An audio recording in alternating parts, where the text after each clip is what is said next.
Hello বন্ধুরা, good morning. তো আমি সকাল সকাল উঠে গেছিলাম। আজকে আমাদের বাড়িতে কিছু গেস্ট আসার ছিল, তো আমাকে রান্না বান্না করতে হবে। এখানে আমি কুটে নিলাম, তারপরে আমি রান্নার ভিডিওটা করলাম। পটল চিংড়ি মাছের ঝোল, আর এখানে হচ্ছিল আমার কিমা।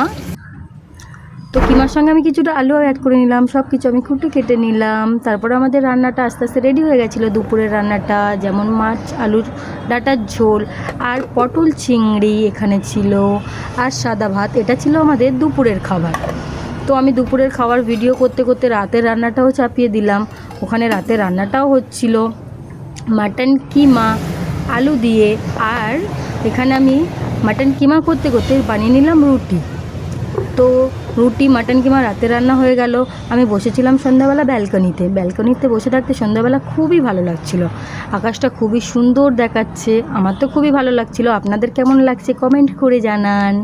তো আমাদের বাড়িতে কোনো গেস্টই আসেনি। টাটা।